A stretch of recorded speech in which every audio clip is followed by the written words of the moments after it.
Simple questions for 100 people. Welcome to our experiment, the 100 Person Project. I am Bill Carell, and this is my investigation. This is a research project to gather data from 100 beautiful human beings for the sole purpose to see what actually happens across the interviews. The questions are fixed, and all the interviews will remain consistent, with a variable being the actual participants themselves and their answers. So it's as if I'm having you come sit on my porch, Shawn, to share your thoughts so I can learn about people. We're looking forward to what we're going to learn when we're done, and we're very interested in the people, the process, and your particular story. So it's my distinct pleasure to introduce, how about I let you do that for me? What is your name? Your full name? My full name is Shawn Dineen. No middle name? I do have a middle name. My middle name is Ashley. There you go. And not a lot of people know that, right? No. Well, they do now, at least you and me. That's fantastic. And how do you feel about that name? I always hated it. So obviously Shawn is not typically a girl's name. Um, I've gotten over that, having it for 33 years now. Now I tell people that boys' names build character for girls. But I was always like double upset about it because of my middle name. So Shawn Ashley Dineen, my initials spell the word sad. Oh, So gee. you had to give me a boy's name and you had to give me initials that I can't put on anything because it's sad. But A whatever. little a little bit, like A Boy Named Sue, where you'd have to get tough or die, you know? Yeah, right. I like it. That's so Irish. So, Shawn, Ashley, what is your favorite nickname that most people don't know? So most people who are really close to me, my mom, my best friends, they all call me Shawnee. And then my best friend, her son, he calls me Shawnee Bonnie. That's cute. Yeah. My godson's name is Sean, Sean, and, his sister, Emily, always called him Shawnee. So that's good. I like it. So, and the other part of it is it's kind of neat to see the shoe on the other foot, because I've known a guy named Carol. He didn't like it all that much. And Kim has been one of those kind of ambiguous, could be anybody. My watch likes to talk to me from time to time. I could probably turn it off, but well, you know what? We'll just roll with it. Back to you. Uh, so about Shawnee and Shawnee Bonnie. Who and tell me about how it makes you feel. Um, so if someone like a stranger just calls me Shawnee, I feel a little weird about it. There are specific people that that's all they call me. So if they don't call me that, it also feels weird. So it really just depends whose mouth it's coming out of. Can I share a little Irish lore that I never realized until my friend Johnny McCullough explained this to me? Both of us are going on 70 years old.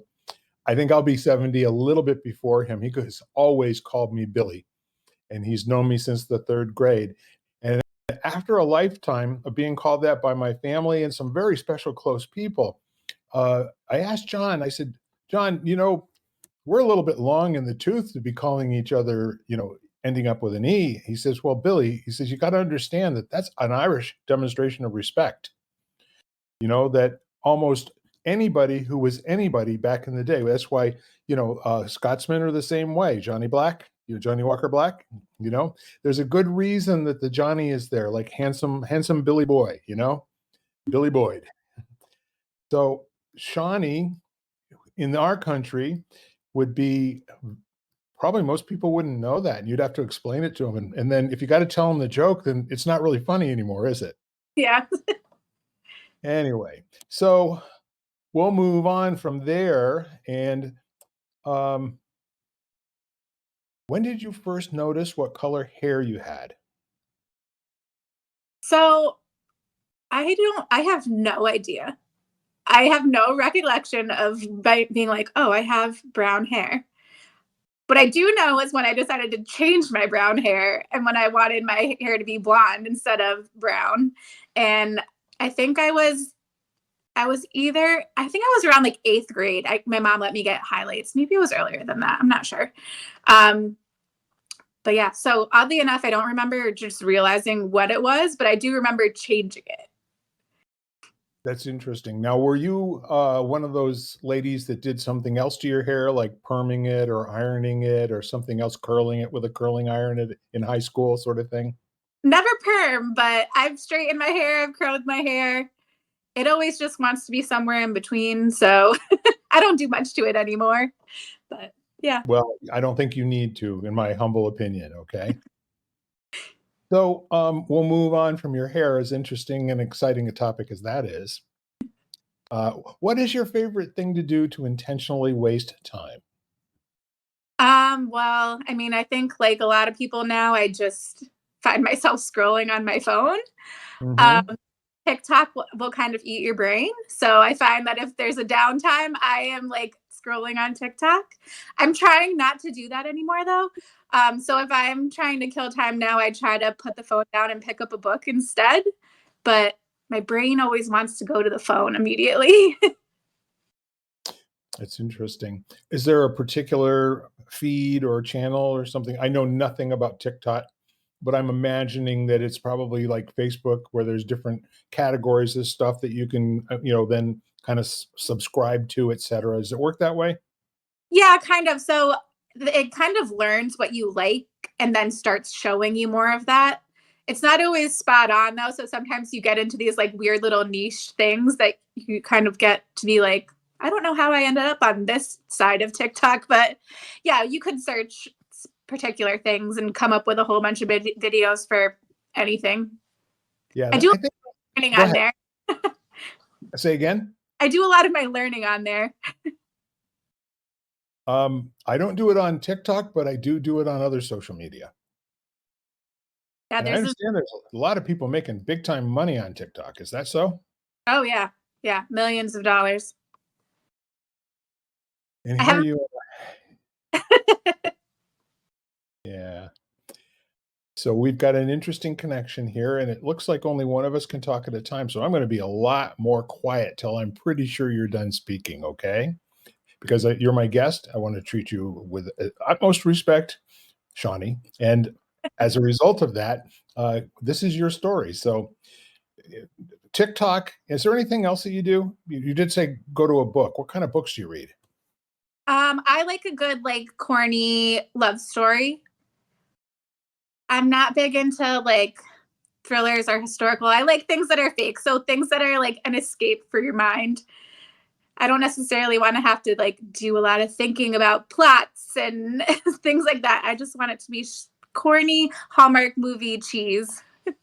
We're really talking a snack here, right? I got it. So, what is your favorite movie to watch by yourself? Um, see. I don't watch a ton of movies. I'm like chronically one of those people that will fall asleep the second you put a movie on. I really like the movie Big Fish, though. I don't know if you've ever seen it. It's It a great. seems like a title I've heard. Who's in it? Oh, I have no idea. Okay, you're usually asleep by the time they run the end credits, right? Yeah, I get it. Okay, but Big Fish, I'll have to look that up afterwards and just see what the attraction is. yeah, it's a good one. It gets a little like weird and mythical almost, but it's a good one. Nice. So, if you were to have an action figure of like Super Sean made of you, what superpower would it have, and what colors would its uniform be? What superpower would it have? I always wanted to have teleporting superpowers because I hate driving and I just want to get places. So if my superpower could be just to go somewhere, teleportation, not have to waste time or do any driving or travel, I would like to have that. And it would probably be, I don't know what it would wear. Leggings and probably some like bright colored thing. Any two colors come to mind? Could be more than two colors, but what would be the first two you think of? I mean, I have pink on today, so that's probably a good go to. I do a lot of like olive green or like burnt orange. Lovely. I can imagine, especially with the leggings. That sounds comfortable more than anything. Yeah, I think COVID taught us that we don't have to wear like real pants anymore. We can just wear leggings. However, it is advisable to wear some pants, right? Yes, yes. That didn't work out for certain people very well. I can't even imagine. You know, and the really neat part of all of that is that having a superpower to be able to transport that so resonates with me. You know, I'm in the IT industry, right? I started a computer company back in the early 1990s. I thought that email was the coolest thing ever.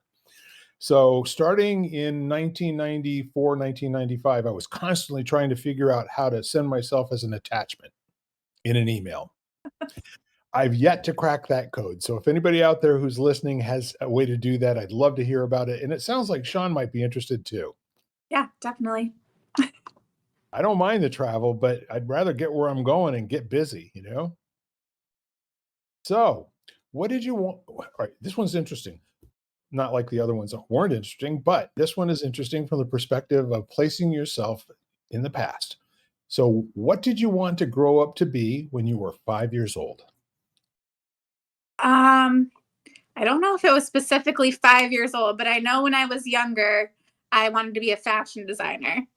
And I don't know what happened to that, but at some point I phased out of it.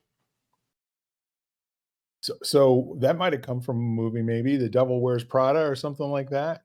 Maybe Maybe. not. And not so I remember wanting to be that when I was young, but then I remember also like probably more high school age, there was a show called The Hills, and they were like working for fashion companies and going to fashion school. And I just like thought that was the coolest thing. Yeah. Did you ever watch Project Runway at all? Yep. Make it work. Yeah. Yeah, I loved that. But so I can't sew to save my life. I've taken sewing classes and it's just not for me. I'm more of a digital design kind of person.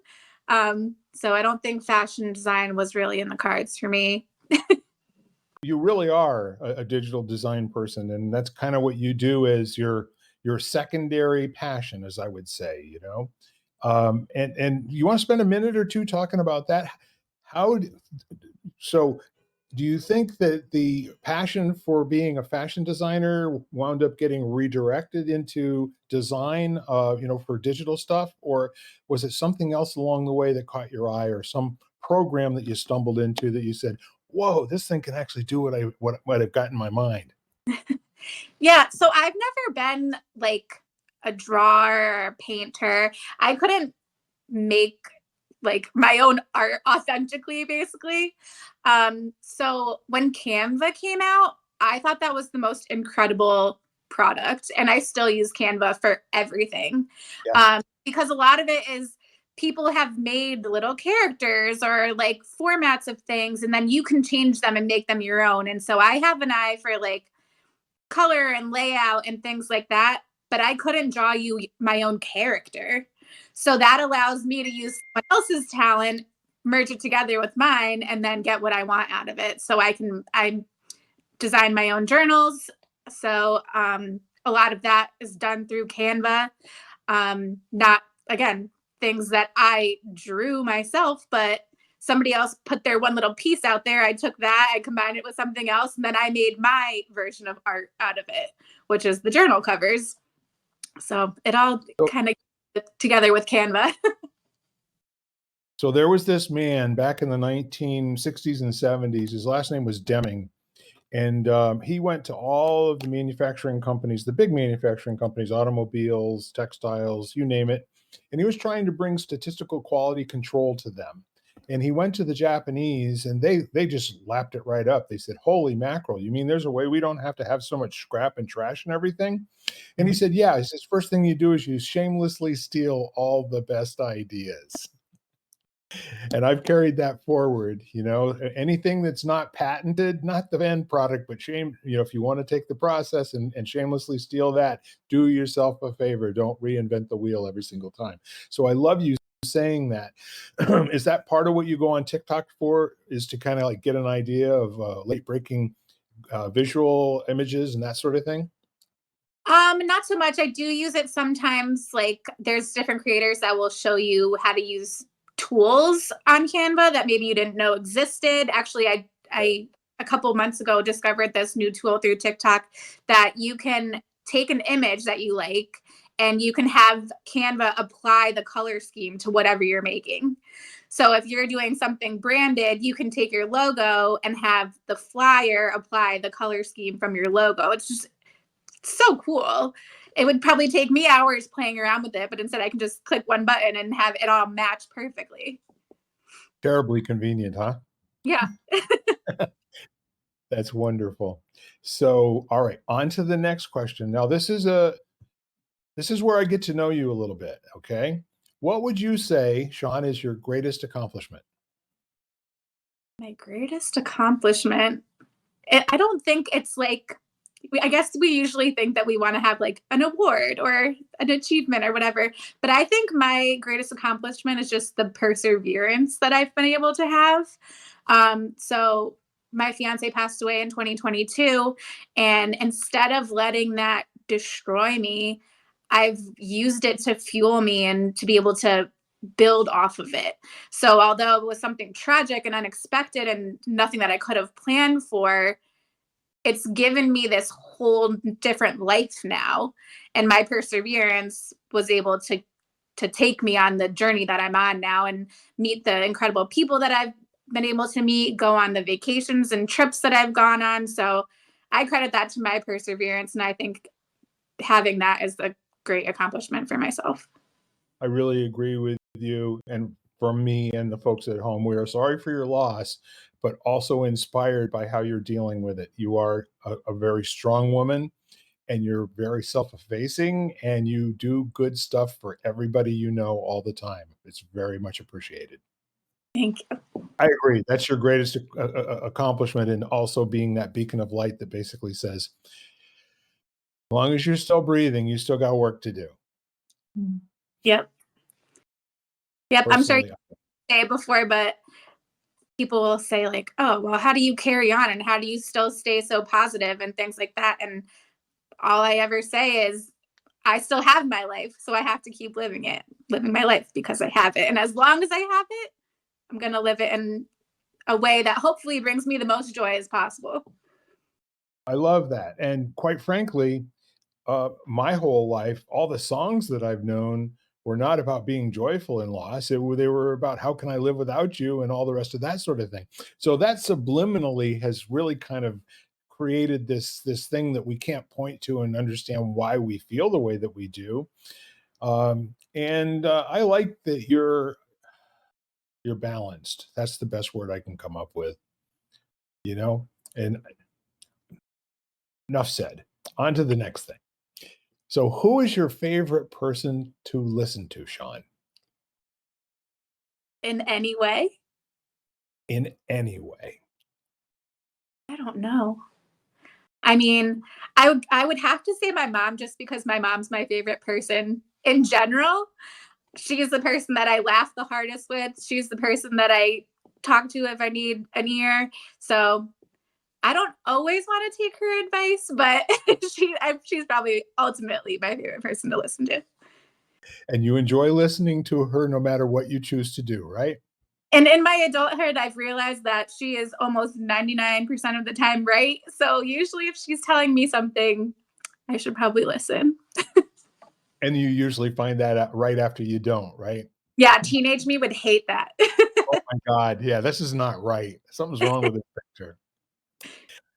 And I appreciate, obviously, she did a pretty good job with you, and she still considers you a work in progress. That's pretty cool. So, please complete this sentence. When I grow up, I'd like to When I grow up, I'd like to be happy and fulfilled, whatever that looks like. say some more, please. So I think that a lot of times we strive for like career success or success monetarily, and those things are awesome. But at the end of the day, I want my life to be one filled with joy and as much experience as possible. So, yeah, it's complicated and simple all at once. Well, here's the thing, I like it because, happiness is always a matter of perspective, and it's kinda on a sliding scale. It's very context sensitive, as they say, and quite frankly, I think most people that run into you are gonna think you're already pretty happy and joyful, you know? So, for you, it would probably be off the hook for most other people, and I can just imagine, you walking around the every single day. "This is the best day I've ever had. I can't wait for tomorrow because there's more fun stuff coming." Yeah, and I specifically use the word joy instead of happiness a lot because I don't think that it's the same. Like to me, joy could be being content, being relaxed, being at ease. It doesn't necessarily have to be some explosion of smiles and laughter, but it's just good all around. Yeah. Happiness is kinda like comfort, where joy is more or less getting lost in the moment, do you think? Yeah, Like, suddenly you look around and 3 hours have gone by. What happened there, you know? right. And, let's do it again tomorrow. Yeah, it's a little more deep to me than just saying happiness. I agree. And now that you've explained it a little bit more, we have that distinction, the difference between happiness and joy. Thank you. Now, so what is the most important thing in life to you right now? Um, the most important thing in life to me right now is complicated in order to pick just one thing. Um, I think experiencing things is important to me, trying new things. Anything that's going to allow me to not be stuck in this like grief hole Yeah, is important to me. So anything that I can do to get out and feel like I'm alive and living and having purpose, that's what's most important to me right now. that's very cool. So now that you've said that, is there something else that's close to being that important to you? Um, my relationships with people. Since losing John, I think I have a different perspective on what a good relationship with anyone is. So maintaining good friendships that are quality friendships that give back to me and don't just suck things out of me are important to me. And whether that's with friends or family or whoever, having those quality connections is really important to me. I appreciate that. That's really great sharing, and I imagine there are a lot of people that are listening, me included, that's very informative too. The whole notion of relationships sometimes disappears while you're just in the middle of having another day with, it's like I had a friend, he used to say, I wake up in the morning and I look over at my wife and I go, "Oh, you again?" you know? And it's like, I said, "John, it's over, right, dude?" And I said, "Go ask her if she's feeling the same way." He did. And they had the most amicable, divorce. They are the happiest married to two other people. It just happened in such a way that both of them were not ready to break the other one's heart. And then when they told each other, nobody's heart was broken. It was like, oh, thank God. You too. You go first. No, you go first. No, you go first. Yeah, And the remarkable thing, they're still very good friends. As a matter of fact, the four of them travel together to this day. And it's remarkable to me because I don't know a lot of people that have that going on in their lives. And I appreciate you highlighting the whole notion of the relationship, especially with a partner for you. I would imagine you're looking for something completely different than you were the last time. absolutely. And honestly, I've tried to go back on dating apps and it's kind of torture for me because people just don't understand the kind of relationship that I'm looking for because I have this comparison of I had the person that was perfect in my eyes that I wanted to be with forever. I'm not just interested in checking off a box that, all right, married, check, having a baby, check. Like, I want a connection, a person to do life with, not just to check off all those timeline boxes. That's a wonderful thing to say. What if being married is a person to do life with? I like that. You can count on me to steal it shamelessly, okay? Go right ahead. All right. So,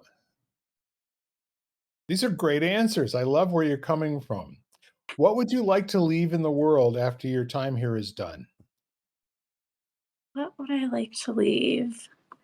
Um, so I think I just want people like to think of me fondly because when I think about all of the people connected to John and how they feel having lost him, it's just such a like significant thing to say about his character that all of these people so deeply miss him and were sad by him not being here. I mean, he had more male friends than any guy I've ever met ever. Like he maintained this close knit circle of guy friends from early age, like elementary school. And some of them will still message me and just tell me like how much they miss him or post that they went to this cemetery and how much they missed him. And he was just such a light and an energy and a presence. And I want people to remember me as fondly as they think of him. It's amazing. I'm sure it'll be quite different, and at the same time, that's a it's a powerful way to share loss to just be back in contact again and say, "This is how I'm feeling today," and thank John for what he left all of us with. Very cool. I'm gonna smile now, okay? Um, so, all right, do you have a baker? Is there somebody that you go to get donuts or bread or any of that kind of thing? I do some baking myself. So usually if I want something, I will just make it. But There you go. there is a bakery that I'll go to. It's in South Windsor. It's called Taste by Spellbound. They make some incredible stuff there. It sounds good. My first experience with a bakery was when I was, I don't know, probably about 5 or 6 years old. My grandfather took me all around and we bought a bunch of ingredients and we went to the bake shop. And he ordered a dozen donuts and the guy counted out 13 into the bag and I was like amazed. He gave you 13 donuts. He said, "Any good bakery always does. You're buying the dozen, you might as well get another one." And so, to this day, I think the baker's dozen is a concept that everyone ought to use, when you're doing things for people, and don't do 12, do 13, right? Always give more than is expected. So, here's your baker's question. What is the thing, Sean, that most people misunderstand about you? I think especially lately and post John's passing, maybe even a little bit before, I post a lot of stuff. So I post my feelings, I post about stuff that's going on, I post about however I'm feeling that I'm missing John, or I just share a lot Yeah, social media wise. And I think people really think that that's like kind of a attention grab kind of thing. And that's not at all what it is. Like, partially, it's therapeutic for me because I get to just like talk to a blank space about how I'm feeling. And that's a good outlet for me. But at the same time, I also get to reach people who may also be feeling the same way and help them if they're struggling. I've had people come and ask me for resources, and I have them to provide to them. So by sharing those things, I wouldn't have naturally known that that person was struggling, but they saw that they could connect with me and then sent me a message. So it depends on perspective, I guess. that's brilliant. And you know what? You're more than willing to be misunderstood, aren't you? Yeah. And if you don't like what I'm sharing or if you think it's ill intent or whatever the case may be, it's a you problem. It's not. This one was never for you, okay? Yeah. When you're speaking and I watch you kind of like mulling something around in your head before you say what's gonna come out, I am to the point where you've got me conditioned to expect nothing but empowerment. It's a wonderful trait that you have and a wonderful skill. And, I appreciate being around you. I appreciate sharing your space and conversation. I will appreciate working with you in the future if we pull that off. But in the meantime, I've got a question for you. Do you have any questions for me?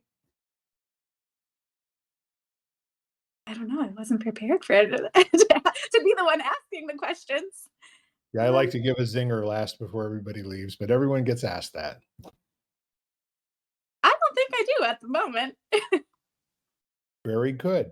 So anything else that you'd like to say either about the experience, what you have had to say, what you've shared, anything you want to do to kind of wrap up?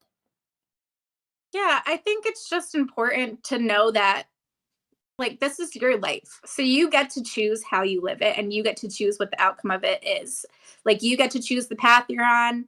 And I've discovered through this entire grief and loss journey and process of finding people that like I was always my own biggest barrier. I was always judging myself more than anyone else was. And I was thinking about, is that person smiling, laughing at me, or mocking me? And at this point, like I said before, that's a you problem now. If you have any judgments about me, that's a you problem. And because I experienced such a significant loss, I kind of get to go on and like live my life that the worst thing possible happened to me and I'm still here and I'm alive. So what's the worst that could happen? If that person smiling or laughing is laughing at me, in the grand scheme of things, it's not that bad. So we just keep moving on. Excellent. And I think we will leave the interview right there. But my parting words to all of you that are listening, and to you too, Shawn, is there are people in your life and in all of your lives at home that would love to hear from you, and you don't know it, and they don't know it. But if you were to just call them, send them an email, send them a text, and basically say, hey, I really appreciate that you are here and that you're in my life. My life works because I know you're out there. Please call me if you ever need anything. Love you. Bye. So give that a shot and do it at least 4 or 5 people over the next week and see what happens to you personally. I highly recommend it. So again, here we are. Simple questions for 100 beautiful persons. And Shawn Ashley Dineen, thank you so much for your absolute great answers and for spending time with us all. Thank you for having me. You're very welcome. Bye for now. Bye. You've been listening to Simple Questions for 100 People, part of the Exvadio Podcast Network. You can find every episode at exvadio.com/podcasts, the Apple Podcast app, Google Podcasts, Spotify, iHeartRadio, and wherever you find podcasts.